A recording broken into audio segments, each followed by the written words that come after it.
All right, and we are back on the air, and I'm turning this over to John Thomas, who is the moderator of this Science of Oneness panel. Hi, Steve, and hello, everyone. Welcome. Welcome to the call. I'm John Thomas with Humanities Team, and it's been an incredible day so far as we celebrate Global Oneness Day. My pleasure to moderate this next panel, Science of Oneness. This should be a powerful and exciting discussion. I'll be speaking with Nassim Harriman, Elizabeth Satoris, Dean Radin, and Deborah Rossman, four remarkable scientists and visionaries with inspiring perspectives on the topic for this panel. So I invite you to relax and enjoy the discussion. So just a few opening comments. As humanity evolves towards our collective realization of our innate unity, we're all seeing this beautiful convergence of many spiritual streams in diverse fields of science. And all are converging on this principle of oneness. Our four panelists are pioneers in their respective fields of science who honor this convergence. And during this next hour, we'll be discussing the nature of consciousness and how the perennial wisdom of the mystics is being validated and expanded through leading-edge science, mathematics, physics, chemistry, biology, and various technologies like biofeedback. We'll explore our unity, our exquisite unity with oneness and with each other in the cosmos and the divine. So in a moment, I'll introduce Deborah, Elizabeth, Dean, and Nassim. But first, I want to acknowledge you, the audience that's listening in. We have over 60,000 people have registered for the summit. So thank you for joining. And I'd also encourage you to participate, with your comments or questions, any epiphanies during the call. And you can add these in a couple places on the Global Oneness Summit on the Science of Oneness page. There's a place to enter comments. And also, those of you on the webcast, you can do that in the Q&A window. We'll try to bring these comments into our discussion later in the panel. I also want to say that if you miss today's session, any of today's sessions, for a limited time, you can listen to the playback. We post those within 24 hours, and they stay up for 48 hours. But even better, you can purchase one of the Global Oneness Day upgrade packages. You'll have all of this content for the entire conference, and you won't have to take notes and so forth. And for a limited time, there's a $100 discount on these packages. So to learn more about the Global Oneness Day packages, go to this Global Oneness Summit.org website and select the upgrade button up at the top of the page. So before we begin our panel, let me briefly tell you about our four panel guests. In the interest of time, I'll try and be brief. They are amazing people with lots of accomplishments. You can read their full bios on the Science of Oneness webpage I mentioned earlier. So let me begin with Nassim.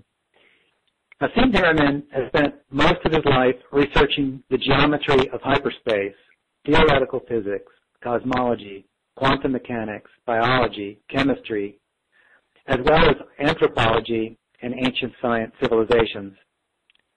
Combining this knowledge with a keen observation of nature, he discovered a specific geometric array that he found to be fundamental to creation, and the foundation of his unified fields theory emerged. Nassim founded the Resonance Project Foundation, where he continues exploring unification principles and their implications for the world today. He also founded the Resonance Academy, which is teaching students around the world the immense possibilities of leading-edge physics in a unified, positive, connected worldview. So stay tuned. Coming soon, Malcolm Carter will creating a new documentary, The Connected Universe, which will feature Nassim's work. Dr. Elizabeth Satoris is an evolution biologist, futurist, professor, speaker, author, and sustainability consultant to business and government agencies. She is a U.S. and Greek citizen who's lived in the USA, Canada, Greece, Peru, and Spain while lecturing and doing workshops and media appearances across the globe. Elizabeth received her BFA from Syracuse University, an MS from Indiana University, a PhD from Tahuzi University in Canada. She held postdoctoral research grants and taught in a number of prestigious universities and institutions. She's been a science writer for Nova Horizon TV series, a UN consultant on indigenous peoples, a consultant to the Chinese National Science Organization, and is a fellow of the World Business Academy, an advisor to ethical markets. She's published numerous columns, co-convened science symposia, and participated in 2 international dialogues with His Holiness the Dalai Lama in Dharamsala, India, and in the Vatican, Rome. She is a recognized cultural creative, and there's many more honorable accomplishments you can read in her bio online. Dean Redden is a chief scientist at the Institute of Noetic Sciences, or IONS, and a volunteer faculty at the Department of Psychology at Sonoma State University. He started his career as a concert violinist, but shifted to science after earning a BSEE degree in electrical engineering, magna cum laude, with honors in physics from the University of Massachusetts, Amherst, and then an MS in electrical engineering and a PhD in psychology from the University of Illinois, Urbana-Champaign. For a decade, he worked in advanced research at ATT, Bell Labs, and GTE Labs. For over 2 decades, he's been engaged in the frontiers of research on the nature of consciousness.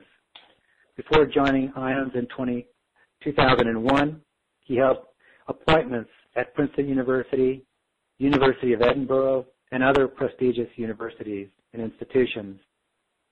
Dean is the author or co-author of over 200 technical or popular articles and several books, including the award-winning best-selling The Conscious Universe, Entangled Minds, and the 2014 Silver Nautilus book award winner, Supernormal. He has been published by numerous well-regarded publications. He's featured in New York Times Magazine and has appeared on dozens of television shows, ranging from the BBC's Horizon and PBS's Closer to the Truth to Oprah and Larry King Live. He's given over 300 interviews and talked at prestigious universities, leading corporations, and government organizations around the world. Dr. Deborah Rossman is president and CEO of HeartMath, Inc. in Boulder Creek, California. HeartMath provides technologies that activate heart intelligence to dramatically reduce stress, improve health, and enhance performance. HeartMath's award-winning technologies monitor heart coherence for mental and emotional harmony. HeartMath offers training and certification programs for professionals and a personal development program for individuals. Dr. Rossman has been a psychologist, entrepreneur, and a business executive for over 30 years. She is the author or co-author of 8 books, and you can find these books listed on her bio on the Oneness Day website. She was founding executive director of the Institute of HeartMath and now serves as the Institute's Scientific Advisory Board and Global Coherence Initiative Steering Committee. She is co-author with HeartMath founder Jock Childrey of the Transforming book series, books that deal with transforming anger, stress, and anxiety and depression. Dr. Rossman speaks at conferences throughout the world with a key spokesperson on the heart intelligence and the role of the heart in stress management and performance and wellness. So, and I could say much more. There's all of our 4 panelists are very distinguished with honors and accomplishments. Please see their bios on the website if you'd like more information. So, with this introduction, I'd like to welcome all of you, the four panelists, say that I am very honored to be on this panel with you, and I feel very connected with the thousands in the audience who, like myself, are very passionate about this topic and big fans of your work. You open windows for us through your work to experience oneness in the universe. So let's open with discussion. I'd very much like to start with more of a personal question. Ask each of you to share a little bit about your personal journey. What drew you to science? And if there's any particular experiences or epiphanies that inspired you to pursue your life work, and also how this has been connected to your own spiritual journey and your experience of oneness. And I'll just open it up to anyone who would like to start. Hi, can you hear me? Hi, yes. Great. This is Nassim. Hi, Nassim. Hi, it's nice to be on the panel with all of you. It's great to be on the panel with you as well.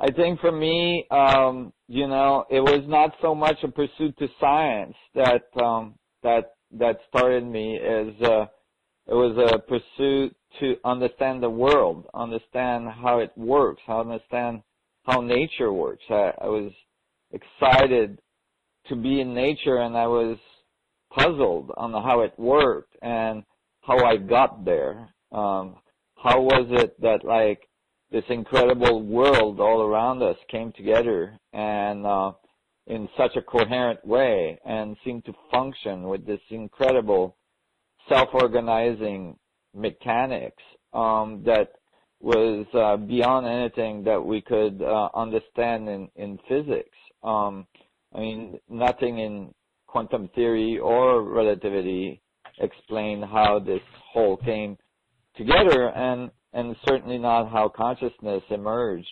And so whether it's emergent or fundamental.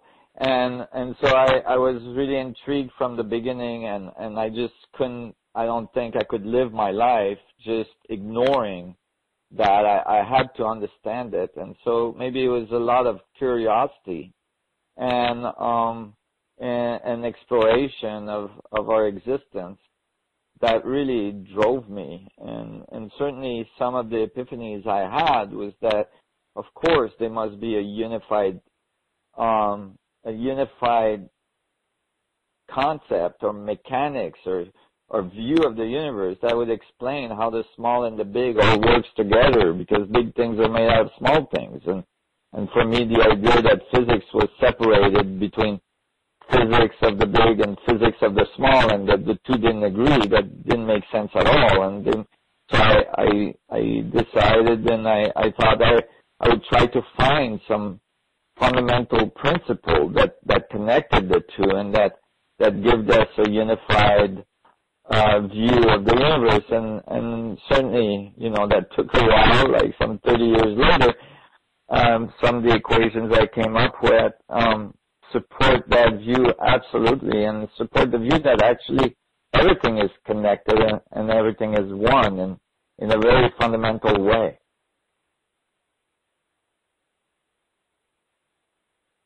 Fabulous. Yeah, no, that's and we look forward to hearing where that curiosity led you as we go deeper into some of your theory and what emerged through your work. Mm-hmm. So, yes, then Deborah or Elizabeth, Dean, how about yourselves? I'll be happy to go next. Contrasting path from Nassim. I was always fascinated from, probably since I was 12 or 13. Knew somehow that I was here to serve, but I didn't know what that meant, and I thought maybe I was to be a teacher or something. That I was in an agnostic family, so this was coming from someplace within me. And I just knew then that psychology was what I needed to study to understand what made me tick and other people. And as I went through high school, I became more and more fascinated. At that time, there was excellence starting and new forms of psychology and humanistic psychology, and to really understand myself and what the self is. And so I went to major in that in college, and when I was out here in California, you know, in the late 60s, there was a whole consciousness boom happening as East and West was coming together.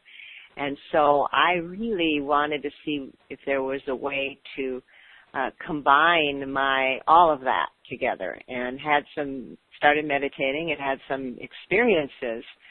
And that led me to really teaching a form of psychology where I had people talking as type of gestalt, as their head talking to their heart, and then switching pillows and having their heart talking to their head. But as they kept going back and forth, they'd come together in a oneness. And I always wondered, what were the different domains of head and heart? What did that really mean?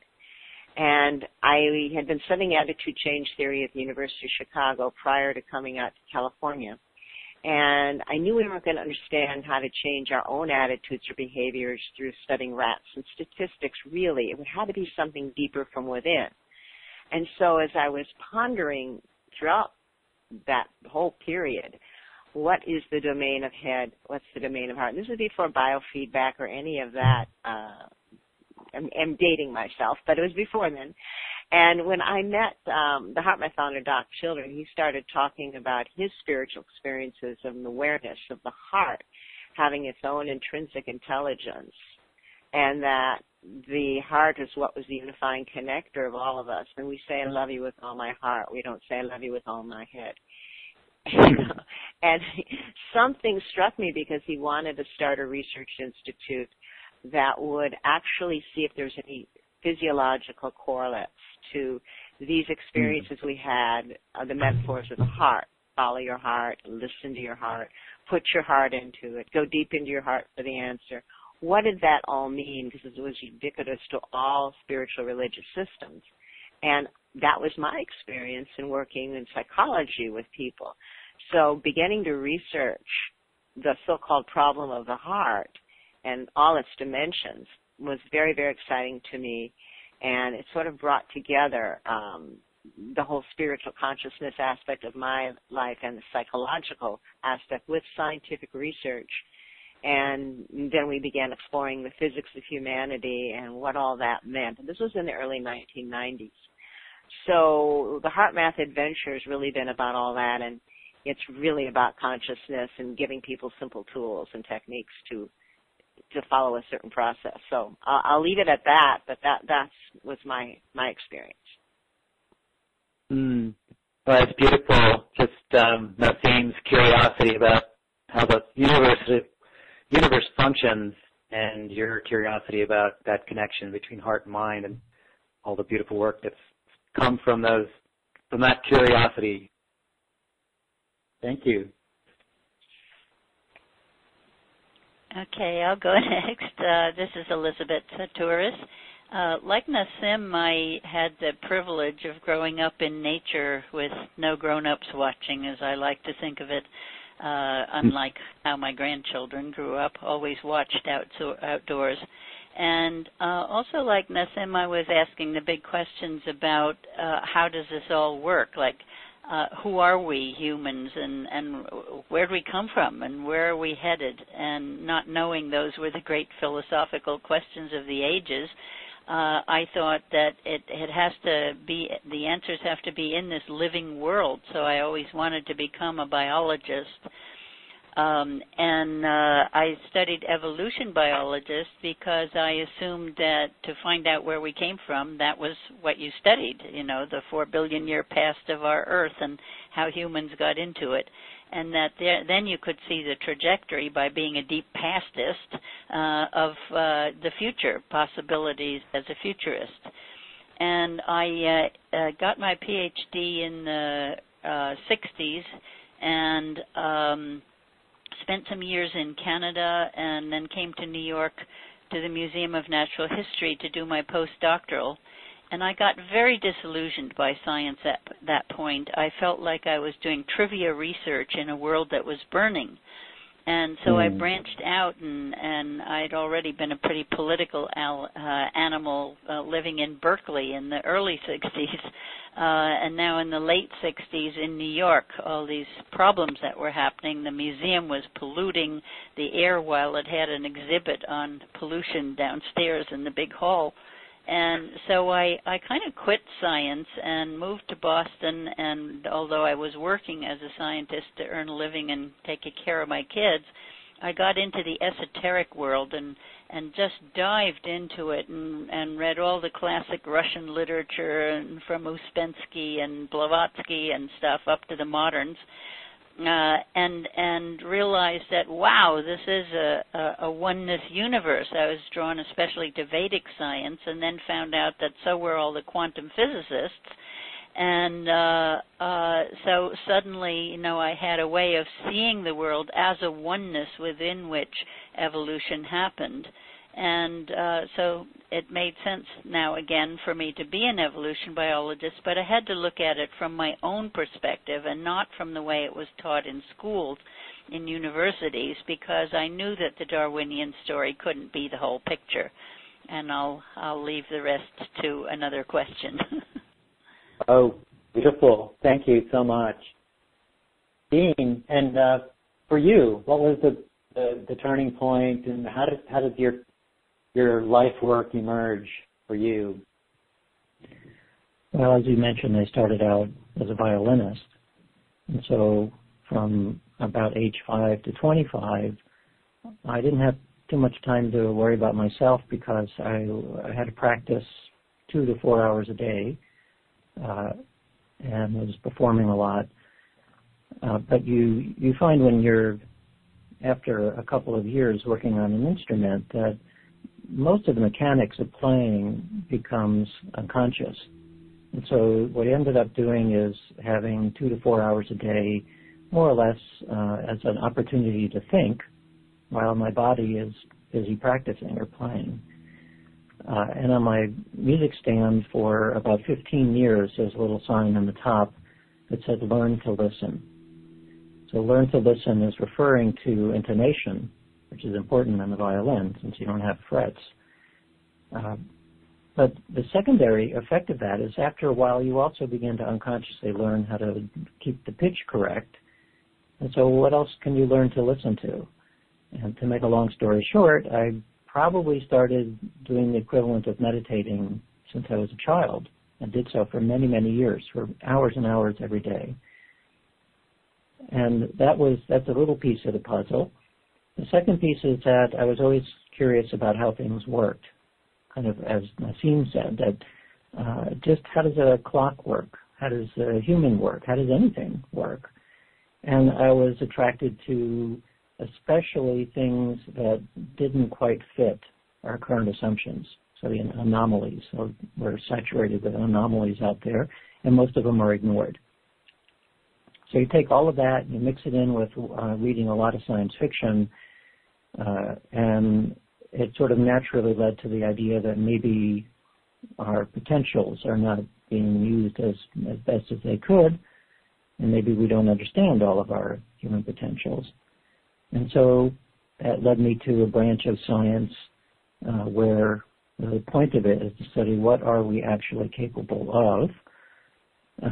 And one of the things that you learn in the kind of research that I do is that separation is an illusion.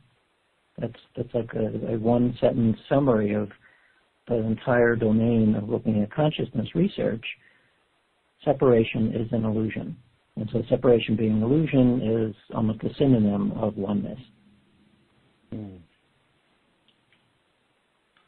Beautiful. Thank you, Dean. Thank all of you for sharing. And what a beautiful kind of point to end on. Separation is an illusion, which is a conclusion to your science inquiry that has led you to a conclusion that is part of the primordial wisdom, of perennial wisdom of of the mystics. So I'd love to, at this stage, I think to look at the four of you and your work, I think part of your brilliance is not only in the work you've done and do, but your ability to translate that into terms that people can understand. And that's science is challenging for many people to grasp if they're unfamiliar with the concepts and the language that is used in those domains. I wonder if you could each distill for you the most important aha moments or epiphanies that have come out of your work, and share with our audience how science can help reveal our innate connections with all of life. I think we've already started doing that, Dean, with your last comment in particular. But let me just open that up. How would you distill those aha moments and big epiphanies from science to common nomenclature for our audience? Well, this is Deborah. I'll start because that has been sort of the core value and mission of HeartMath in the beginning. We all started from a consciousness of oneness as meditators and as our mission there, and try to understand how to create a simple system that had science as its basis for people to learn how, for the masses of people, to learn how to, what we found in our research, connect heart, brain, nervous system, spirit, and stay away from terms like chakra and all the Eastern terminology. We were really wanting to create, this was Doc Childry's vision, a simple system for people to experience that oneness, with whether you're a taxi cab driver, whether you're an atheist, whether you believe in anything, or whether you were a spiritual person. And so in our research, we were looking at, through biofeedback, all the different forms, from brainwave to EKG to galvanic skin response. And what we discovered was that the metric of heart rate variability, looking at the spaces between the heartbeats and the patterns of heart rate variability as we were in different emotional feeling states, gave us the best form for people to get into a state, or feedback of how to get in the state that we called heart coherence or psychophysiological coherence. And the fact that coherence occurs at all levels in nature, from quantum coherence to to human coherence between our heart, brain, nervous system, and our alignment with the higher dimensions, we wanted to take simple languaging and simple techniques and tools people could use and address what blocks them from that state. So stress, which keeps increasing for the masses and for all of us in these rapidly shifting times, how do we learn how to self-regulate? How do we regulate our emotional, mental system? How do we get back into alignment when we get out? How do we take those experiences of oneness and have a baseline shift where the highs and lows are less, and we really have a new baseline where we're resonating at a higher frequency?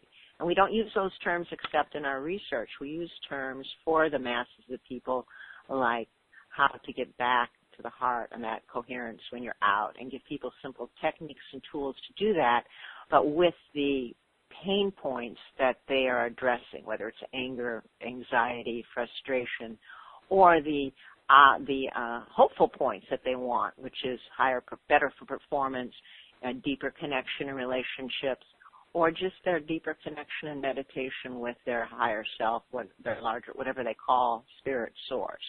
And so HeartMath, we just focused on science-based tools with assessments pre and post that we could validate in different settings, from the military, soldiers on the field, to police, to children in schools, to spiritual seekers. We just experiment with all people from all walks of life to refine these techniques, and we call them simple techniques, HeartMath techniques, to get in sync or get in alignment. And that was our way of taking the oneness and stepping it into where people are living day to day. And even spiritual seekers have a hard time these days, what we're being told, really not getting into compassion fatigue, or what they call that, over-identification, over-attachment, the steps on the path that we all have to learn to manage. And being able to self-regulate our our physiology, our psychophysiology gives us a real leg up to reach those higher dimensions that we all want to live in that oneness. So we have that whole program of heart mastery at any level that people want to enter, and then the heart rhythm feedback technology where people can really keep themselves honest to see if they're really there or imagining they're there, and the different levels along the way. Beautiful. No, I thank you.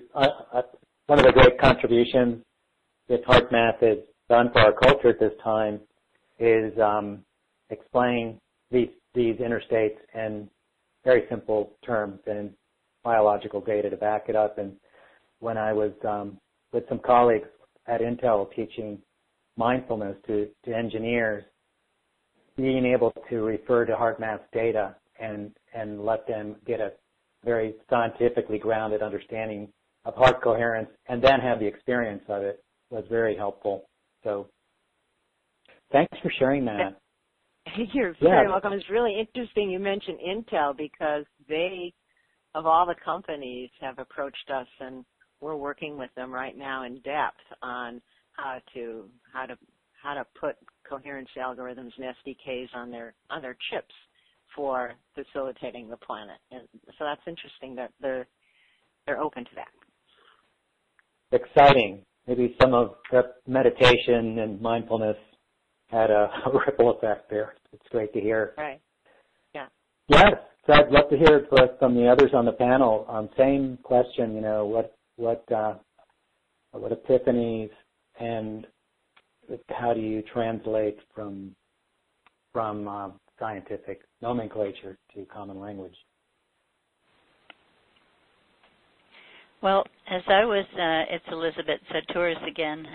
As I started to really work out my views of evolution and started telling the story of evolution over and over again to people, I realized that what I was telling was a maturation cycle that happens throughout evolution over its almost 4 billion year trajectory, starting with the ancient bacteria who had the Earth to themselves for half of evolution, the first 2 billion years basically, and who in their, what I came to call their long youthful phase, developed very creative ways of living on the planet, different ways of making a living, being feisty, taking over all the territory they can get, bumping off their competitors and stuff, and in the end, they came together after having created several global crises because bacteria coated the entire Earth from high atmosphere to the deepest seas.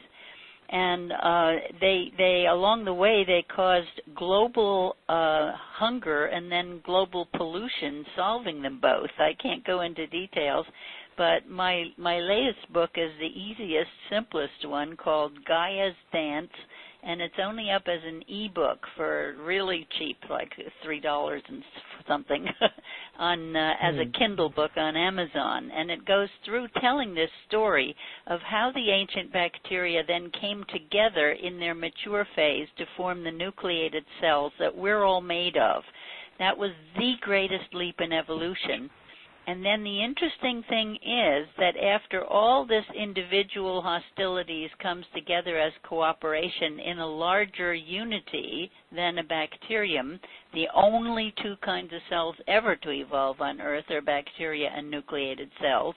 The nucleated cells, being new on the planet, had to go through their own youth, and it took them another billion years before, after going through all the competitive Darwinian kind of phase of evolution, they too mature and build multi-celled creatures. Those are the two biggest steps in evolution, although everything you learned in school about evolution came after that and is about multi-celled creatures. So you know the rest of the story. But now humanity is going through the same process of having done the expansion economy of the youthful phase and hitting the limits. And the way all the other species in nature learned it was that it becomes too energy expensive to keep killing off your competitors, your enemies, and it becomes cheaper to feed them. That is the great lesson of evolution for all of us today. It helps you see scientifically our oneness with the whole process of evolution, and that all these other species have already gone through this phase of maturation to build stable economies, or most of them. Some of them are still in their youthful phase because this cycle has to be repeated by every species. And so that's where we are now. We are going to go into our mature cooperative phase, just as all the others did before. And our crises that we've developed, the same crises as the first bacteria with global hunger and global pollution and stuff, and we haven't solved them yet. So we can look to those ancient ancestors that now populate our whole insides. And Nassim would tell you we're all toroids. We're Taurus-shaped, donut-shaped beings whose insides are part of our outsides. We have one hole all the way through us. That's what makes us a mathematical torus, from our mouth to you-know-where. And so the bacteria coat our skins that we think of as our outside and our insides, which are part of our outsides in that sense. And we have 10 times more of those bacteria in us and on us than in our cells. So we are giant onenesses, giant cooperatives.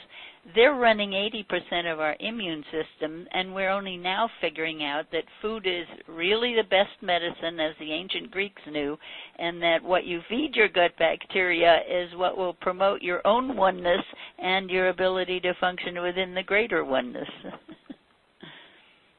Beautiful. Oh, that's I'll look for that book. It's inspiring and gives me encouragement to know that all that maturation wisdom is encoded in our DNA and in the bacteria in our body. So we can and our blood and our bones. It's all exciting.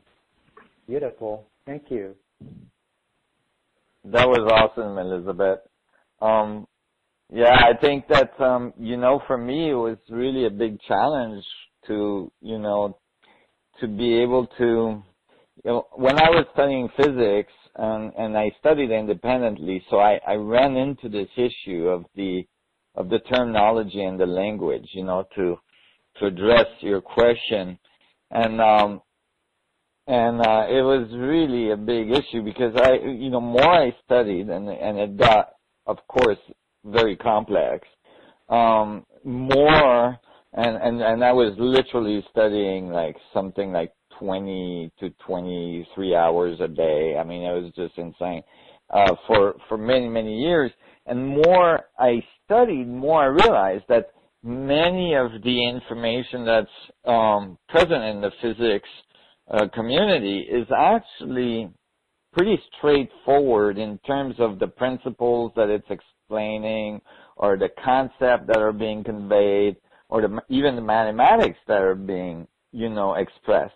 And but that there was a barrier because of the language being used and the terminology and the complexity of the way that thoughts were being moved forward, and that created an elitic society, the scientific, especially the physics community, being very elitist to even the rest of the scientific world, and to me that was just travesty. It was just awful, so I swear to myself that as I was writing my physics and my views on the fundamental structure of the universe, that I would write it in such a way, even in my scientific papers, that laymen could look at it and understand it, that I would bring it to the layman, I would bring it to the population, because who really needed to know about this is the people of the world, not some elite society that is just bouncing ideas around. And so this is why I started giving lectures and around the world, and started talk to the people and try to explain these principles as best as I could in layman terms, in terms that everybody could understand. And the result was remarkable because and this is what's been such an amazing drive for me, is that to see the light come on in people's eyes when they would get it, and they would like start to get new levels of understanding of this incredible real works of nature that we're embedded in, like Elizabeth was talking about, and this evolutionary path that we're on, and this incredible connectivity that you can see at the biological level and beyond, even as I found out, at the nuclear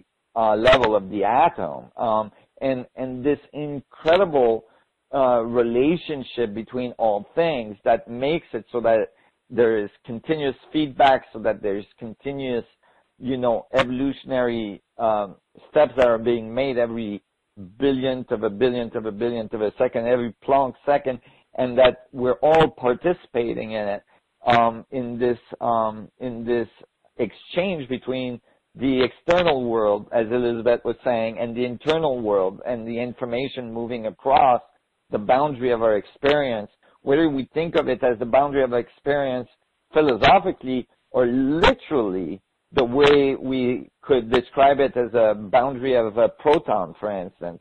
And when I wrote the math to describe this exchange of information between the volume and the surface of these boundaries, the math just worked out, and it worked out in such a simple way that, like, I can explain it to my 10-year-old, and he gets it, and to me that's critical, and as well it points to a very fundamental principle in science and in physics that should be prevalent at the forefront of all the scientific inquiry.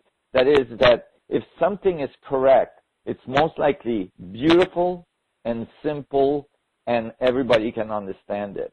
And if it's not that, then it's probably not quite right. And so, for me, it was critical to find that beauty, and it just emerged in an amazing way, and it actually blew my socks off. It was way beyond.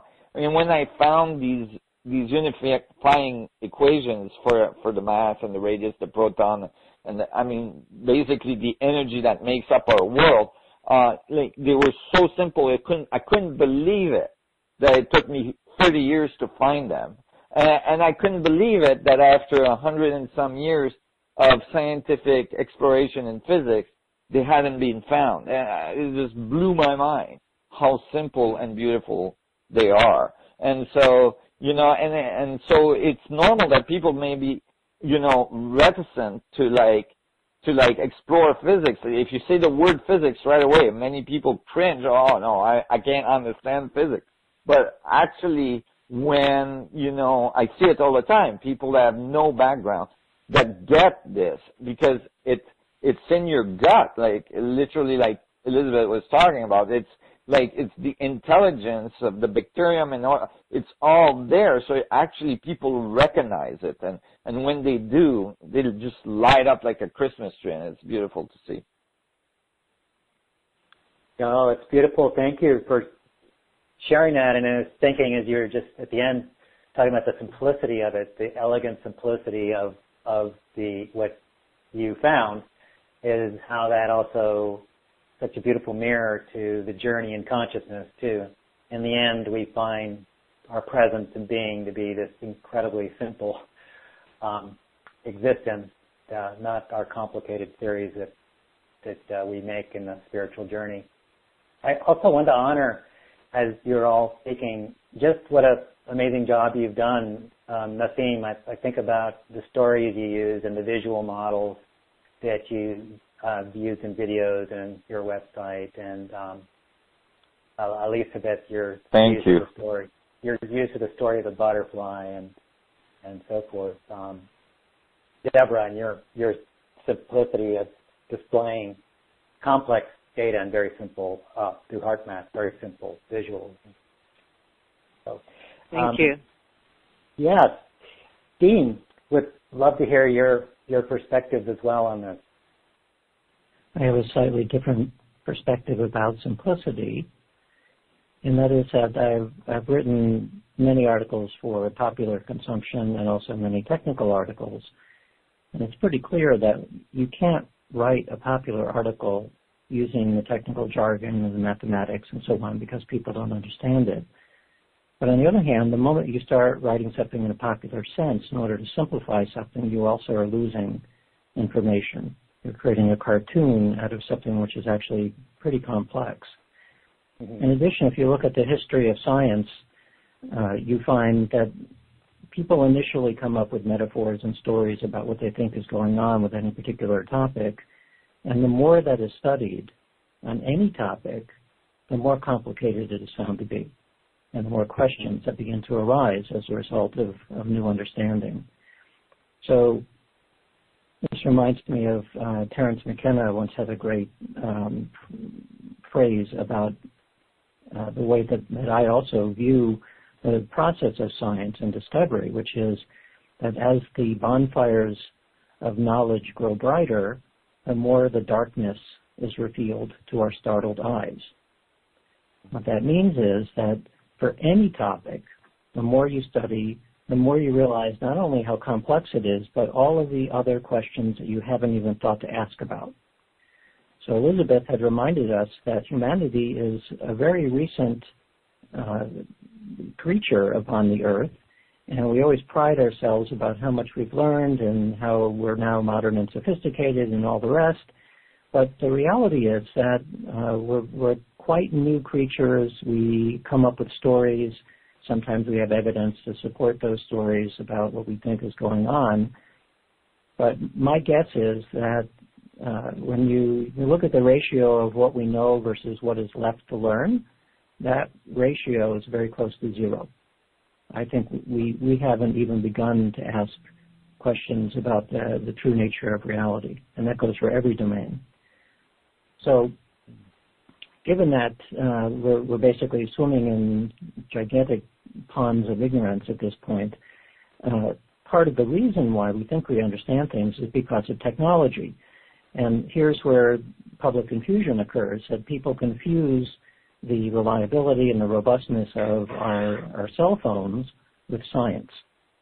Science is out, almost by definition, out doing research on things that we don't understand yet.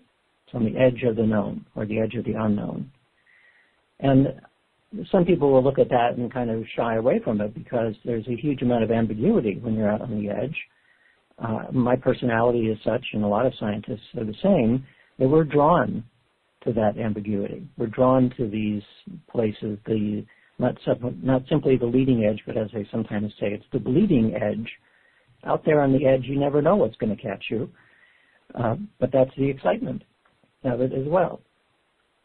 So what does all this have to do with the ahas? In my particular area, it's the topic that I've been studying primarily is psychic phenomena, things like telepathy and clairvoyance and so on. The aha has been not that we are able to demonstrate that these effects exist in the laboratory, but the proof of the pudding in science is that these effects can be independently repeated by other people. Science is a consensus activity. And so I've spent a fair amount of time looking at what others have reported, and the cumulative assessment of the data now for various types of psychic phenomena is overwhelming, positive. It really does exist. And as I said before, you try to boil down all of those experiments and all of these different kinds of phenomena that people talk about as psychic or as mystical, they all point to the idea that there's something peculiar about consciousness, conscious awareness in particular, that suggests that it is just one consciousness. It's like a self with a large S instead of a small s. And that, again, is pointing to the idea that while we certainly feel in an everyday sense that we're separated, in fact, we're not. Thank you. Thank you all four panelists for your sharing this. And some of what you have shared leads me to the next question I wanted to ask. And I know we're starting to run out of time on the panel, but I did want to ask, there's, Elizabeth, you refer to this somewhat, that the evolution that bacteria has gone through, creating a bringing almost to the point of mass extinction for all bacteria on the planet and evolving to a more cohesive, coordinated, evolved state of collaboration. We're living in a time of tremendous turmoil. There's so much stress and stress on the environment and human stress through mass migrations, organizations like ISIS and divisions in politics, climate change, school shootings. There's so much chaos happening that it's very easy for people to get disheartened and very, very discouraged. So I wanted to ask you all, each of you, if you could share from your work, how do you view this phenomenon? How do you stay how do you view your work in science as being relevant and showing that there are key principles in the science of oneness that can guide or inspire us through these difficult times to what we are evolving to? So I would open that up to whoever wants to speak first. I was going to say, I get my inspiration in the midst of this turmoil precisely from my story of evolution, knowing how all those other species, not only did they mature into a cooperative phase, but mostly it was driven by crises. And so I see the great perfect storm of crises that we humans have created for ourselves now as a magnificent opportunity for learning how to live cooperatively together on this planet. And I see so many people around the world waking up to this and acting on it. And most recently in the United States, we had the Pope visiting, and the Pope is talking about everything that I'm passionate about, which boils down to two things, basically: caring for creation, our planet, our only home in this universe, and caring for each other in a mature way.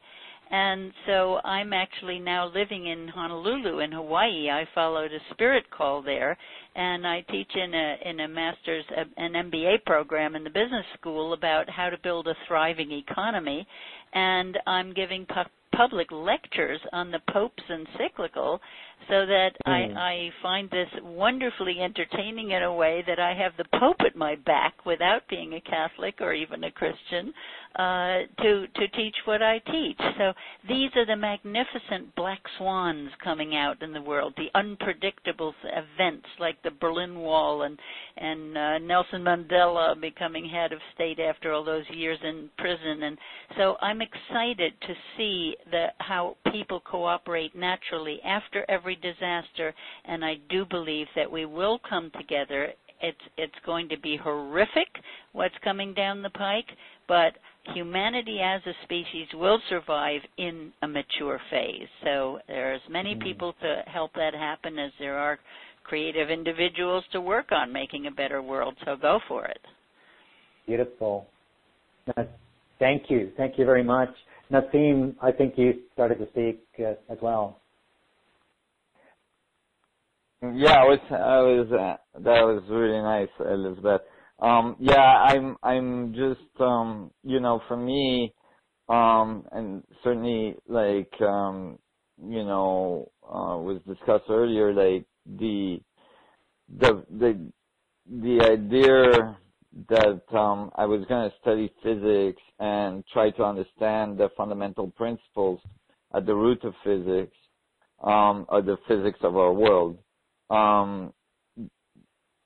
This, was definitely done with the intent that it would translate to technological advancements that would make a difference in the world.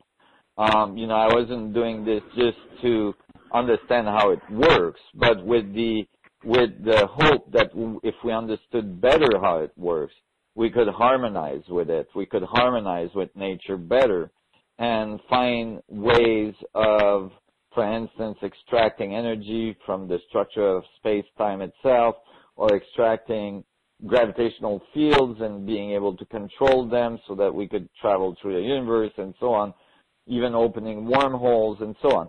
And that, that would make fundamental transformative changes in our society, in the way we live, in the way we think, in the way we think of ourselves, the universe around us, and all this. So for me, you know, the ultimate, and this is why actually I just moved out of Hawaii, and you know, I'm in new laboratories in California, which you know, I've been working in laboratories for the last 15 years. Most people don't necessarily know that because I don't necessarily discuss the hardware that much in the public. But you know, the intent is to apply some of the physics I've discovered to technological developments that can really make a difference. Of course, if we all of a sudden can extract almost an infinite amount of energy from the structure of space anywhere we are, you know, that changes the game internationally, the financial structure, the you know, military-industrial complex, and so on. Everything changes very rapidly when energy becomes, you know, something that's available to anybody at any point, anywhere, and that is, you know, including the capacity to gravitate, to control gravity, and gravitational control is on its way. And some of these technologies might sound to the public out there as things that are like far in the future, but I assure you, some of these technologies are emerging right now. For instance, the EM drive and many other technologies. There's people in Finland that are able to create gravitational beams that are propagating at 64 times the speed of light. This is published in mainstream, you know, journals, physics journals, and so on. So it like, we're right there. We're right at the edge of, you know, as this transformative change is occurring, where that Elizabeth was talking about, where we're going from a society that is realizing that competition may not be our best bet for survival, and that collaboration may be a much more feasible approach for our society. I think that right behind it comes these new innovations that comes from this new unified view and oneness view of the universe, that actually demonstrate that there is a fundamental field of energy that we can interact with and transform our world and totally emerge into the universe as another part of the family that's probably out there, what I like to think of galactic community. So it's an exciting time in the history, and it's not all just philosophy. It has to do with technology as well. Well, thank you very much, Nassim, Elisabeth, and Dean, Deborah. My apologies that we won't be able to hear your response to this one question because we're running out of time here. And I just want to say thank you again on behalf of the Humanities team and all the listening audience. That it's been a delightful, amazing session and panel. And I encourage everyone to stay on and join the next up is the keynote with Marianne Williamson, who will be interviewed by Steve Farrell. Be sure to catch that keynote, as it'll be very. Marianne's going to share your enlightened self, one with the divine, is your real self. And thank you all. I think we'll go into our 1 minute of silence now as we get ready for that keynote. Thanks so much.